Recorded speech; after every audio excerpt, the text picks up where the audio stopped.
आपका science think academy में स्वागत है। जैसा कि हमने OMR शीट पे जो 20 नंबर के क्वेश्चन होंगे उसकी हम विज्ञान की सीरीज चालू किए हैं। जैसा कि हम बायोलॉजी में 2 जैव परिक्रम और जीव जनन कैसे करते हैं उसको हम बता चुके हैं। अगर वो वीडियो आप नहीं देखे हैं तो चैनल पे जाके उसको अवश्य देख लीजिएगा। तो आज हम विज्ञान का पहला पार्ट रसायन विज्ञान का पहला पार्ट का नाम है रासायनिक अपक्रिया एवं समीकरण। उसमें जो बहुत important question most important question जो हैं बहुविकल्पी में उसको हमने लिया है और इसको आप हल करिए और दूसरे तक पहुंचाइए और इसको लाइक शेयर सब्सक्राइब अवश्य करिए। तो हम चलिए पहला शुरुआत करते हैं। पहला क्वेश्चन है कि ये एक रिएक्शन दिए गए हैं, आयरन ऑक्साइड के साथ एल्यूमिनियम के रिएक्शन कराया गया है, एल्यूमिना बना है और आयरन बना है। दिया गया है कि ऊपर दी गई अपक्रिया किस प्रकार की है। ये संयोजन अपक्रिया है कि द्विविस्थापन अपक्रिया है कि वियोजन अपक्रिया है कि विस्थापन अपक्रिया है। तो आपको पढ़ाया गया होगा। देखिए इसमें क्या है, एल्युमिनियम जो है ये आयरन विस्थापित हो रही है और आयरन विस्थापित होकर एल्युमिनियम यहाँ लग जा रही है। तो इस तरह से ये देखा जाए तो पहले का डी सही है, इसको हम कहेंगे विस्थापन अपक्रिया। तो ज़्यादा विस्तार से वर्णन न करके हम फटाफट बढ़ते हैं। दूसरा सवाल है, नीचे दी गई अभिक्रियाओं के संबंध में कौन सा कथन असत्य है। ये अभिक्रिया है, ये लेड ऑक्साइड कार्बन के साथ क्रिया कराई, लेड बनी और कार्बन डाइऑक्साइड बना। तो ये कह रहा है सीसा अपचयित हो रहा है। दूसरा है कार्बन डाइऑक्साइड अपचयित हो रही है। तीसरा है कार्बन अपचयित हो रहा है और चौथा है लेड ऑक्साइड अपचयित हो रही है। तो इसमें कौन सही है। तो पहला दूसरा नहीं, फिर उसके बाद पहला और तीसरा ये भी नहीं। चौथा है पहला तीसरा और दूसरा, फिर चौथा है ये सभी। तो इसमें अगर देखा जाए तो सीसा अपचयित हो रही है और कार्बन डाइऑक्साइड अपचयित हो रही है। तो सही बात है, ये सीसा भी अपचयित हो रहा है और कार्बन डाइऑक्साइड भी अपचयित हो रही है। इस वजह से ये जो पहले का ए सही है, दूसरे का सवाल ए सही है, ये वाला विकल्प ये सही है, मतलब ये और ये। अब तीसरा है लौह चूड़ पर तनु हाइड्रोक्लोरिक अम्ल डालने से क्या होता है। सही उत्तर का निशान लगाइए। लौह चूड़ मतलब आयरन, उस पर HCl डालेंगे तो क्या होगा, निशान लगाना है। पहला है हाइड्रोजन गैस एवं आयरन क्लोराइड बनता है। दूसरा है क्लोरीन गैस एवं आयरन ऑक्साइड बनती है। तीसरा है कोई अपक्रिया नहीं होती। चौथा है आयरन लवण एवं जल बनते हैं। नहीं, इसका जो पहला है तीसरा ए हाइड्रोजन गैस एवं आयरन क्लोराइड बनता है। आप जानते हैं कि अगर धातु के साथ कोई भी अम्ल की क्रिया कराएंगे हाइड्रोजन गैस जरूर निकलेगी। तो इस वजह से ये तीसरे का ए वाला सही है। चौथा है श्याम श्वेत फोटोग्राफी में प्रयुक्त होता है। श्याम श्वेत फोटोग्राफी में प्रयुक्त होता है AgCl, lead nitrate, ferrous sulphate, calcium carbonate. तो ये जो है चौथा का ए सही है, सिल्वर क्लोराइड। पांचवा सवाल है कि ये क्रिया दी गई है फेरिक क्लोराइड और पानी के साथ रिएक्शन कराई गई और ये इसी को भरना कि वायु पर क्या आएगा। तो जब रिएक्शन कराया गया तो इसमें जो वायु के साथ आना चाहिए ये आते हैं सल्फर डाइऑक्साइड, सल्फ्यूरिक अम्ल बना है। तो यहाँ SO2, पाँचवा का सी जो है, पाँचवा का सी सही होगा। सल्फर डाइऑक्साइड यहाँ जो भरी जाएंगे ये सल्फर डाइऑक्साइड होंगे, सल्फर डाइऑक्साइड।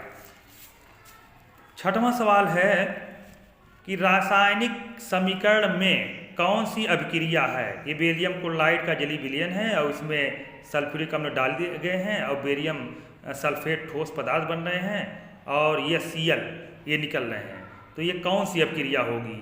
तो योगात्मक अपक्रिया, निराकरण अपक्रिया, अवक्षेपण अपक्रिया, इनमें से कोई नहीं। तो यहाँ देखिए ठोस पदार्थ बन रहे हैं ना, इसका मतलब अवक्षेप बन रहा है।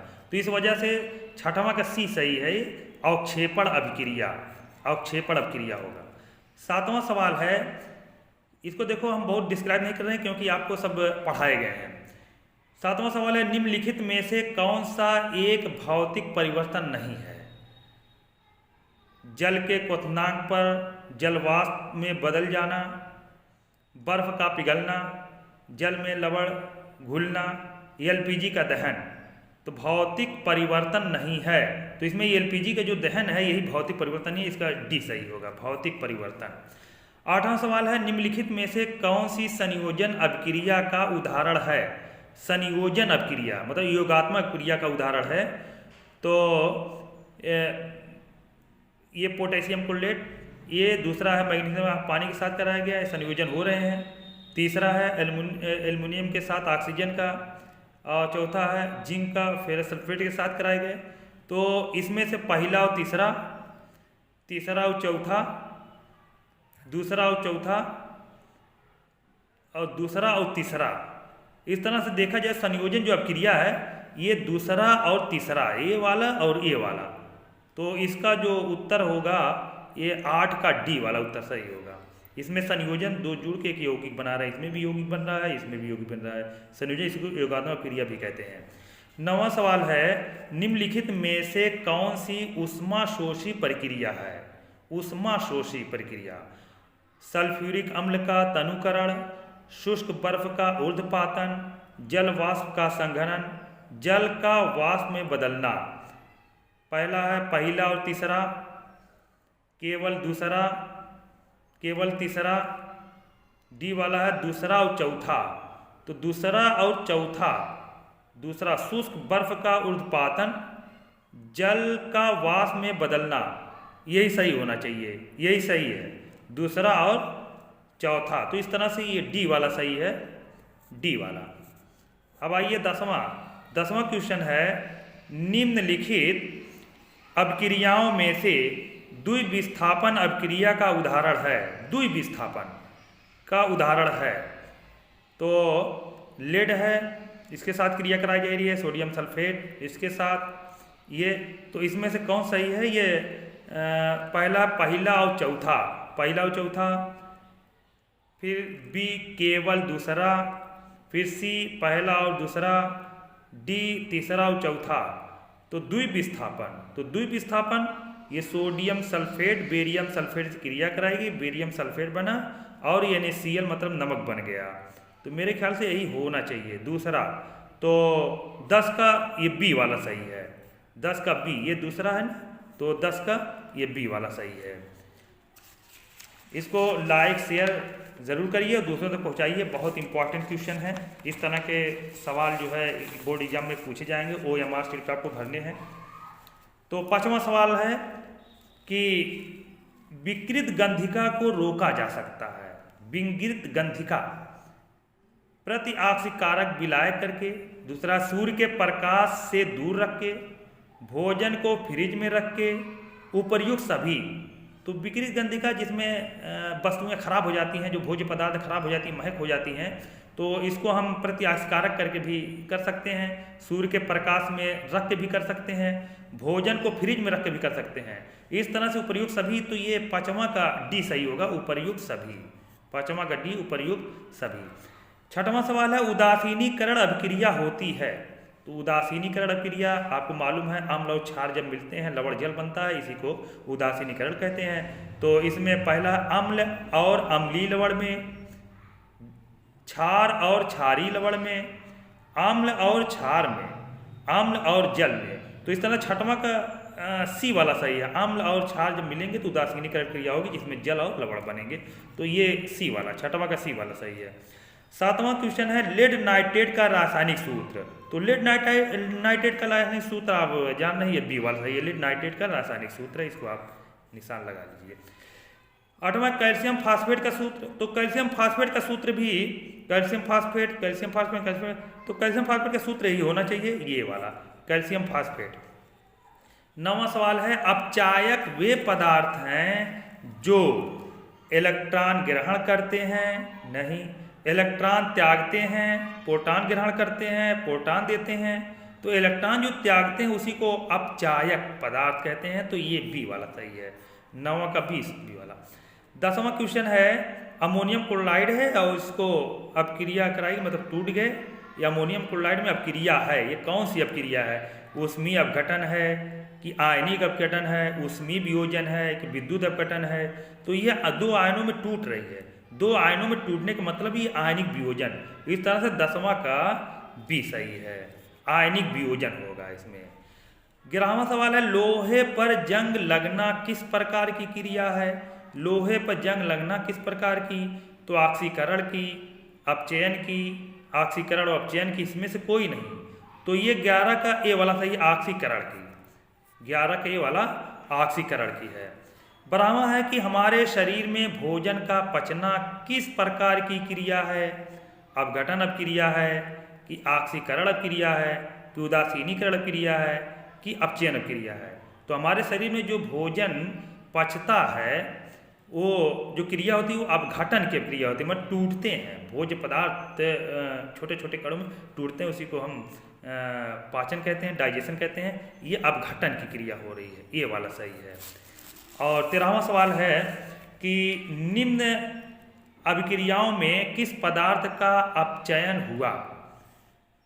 ये रिएक्शन दिए गए हैं, इसमें किसका अपचयन हो रहा है, तो manganese dioxide, aluminium, alumina, manganese, तो किसका अपचयन हो रहा है, ये मैग्नीज डाइऑक्साइड का MnO2 का अपचयन हो रहा है इसमें। इस रिएक्शन में ये टूट रहे हैं, मतलब इसी का अपचयन हो रहा है, ये ऑक्सीजन निकल रही है, तो ये 13 का ए वाला सही है।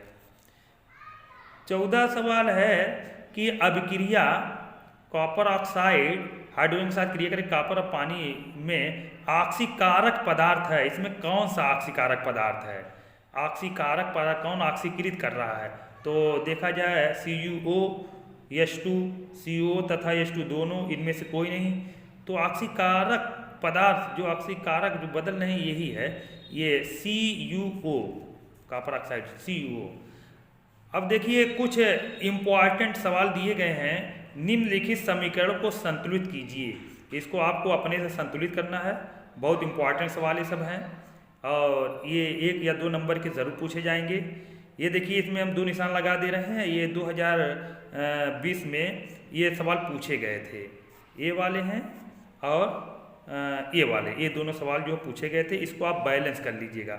सबको आप अपने बैलेंस, आपको बैलेंस करने के ढंग बताया गया है, यहाँ बताएंगे भाई टाइम लग जाएगी, ये इसको भी बैलेंस करिएगा, सब बैलेंस कर लीजिएगा। ये दोनों बहुत इंपॉर्टेंट है, ये तो प्रकाश संश्लेषण की अभिक्रिया है, इसको बैलेंस कर लीजिएगा। और ये आयरन है, आयरन पर जब हवा लगती है नमी के साथ क्या होता है, आयरन ऑक्साइड बनते हैं, ये है, ये आप कर लीजिएगा, हल कर लीजिएगा। फिर अगला सवाल है क्या होता है जब, ये 2 सवाल 2-3 नंबर के जरूर पूछे जाएंगे, केवल रासायनिक समीकरण देना रहेगा। क्या होता है जब लेड नाइट्रोड को गर्म करते हैं, ये लेड नाइट्रोड को जब गर्म कर देते हैं तो ये अलग अलग यौगिकों में टूट जाते हैं। देखिए लेड ऑक्साइड बन गया, ये लेड नाइट्रेट है, और जब इसको हम गर्म किए, त्रिभुज का निशान जो है ये गर्म का निशान है, जब इसको हम गर्म कर दिए हैं तो ये लेड ऑक्साइड बन गया, नाइट्रोजन डाइऑक्साइड बन गए, ऑक्सीजन ये अलग अलग टूट गई। खा वाला है कि सोडियम ऑक्साइड को जल में घोला जाता है, और जब भी सोडियम ऑक्साइड को जल में घोलेंगे तो NaOH बनेगा, सोडियम हाइड्रॉक्साइड बनेगा, सोडियम हाइड्रॉक्साइड बनेगा, इसको भी आप याद कर लीजिएगा, इंपॉर्टेंट सवाल है। गा वाला है जिंक चूड़ को H2SO4 में मिलाया जाता है। जिंक चूड़ को अगर डाइल्यूट H2SO4 सल्फ्यूरिक अम्ल में मिलाते हैं तो क्या होता है, केवल रासायनिक समीकरण देना है।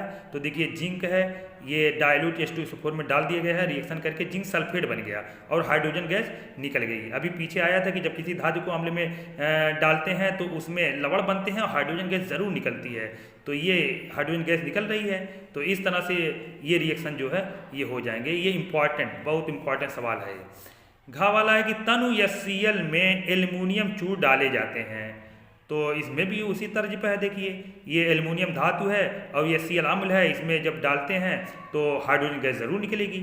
हमको दिमाग में रखना है कि अगर धातु को अम्ल में डालते हैं तो हाइड्रोजन गैस निकलेगी। तो देखिए एल्युमिनियम है और डाइल्यूट HCl में हम इसको डाल दिए हैं और इस तरह से हाइड्रोजन गैस ये निकल गई, एल्युमिनियम क्लोराइड ये बना। तो इस तरह से जो ये इम्पॉर्टेंट क्वेश्चन है इसको आप लोग जो है देख लीजिएगा और ज़्यादा से ज़्यादा लोगों तक पहुंचाइए, लाइक करिए, शेयर करिए, सब्सक्राइब करिए, और ताकि हम अच्छी अच्छी वीडियो जो है आप तक लाते रहें। Thank you.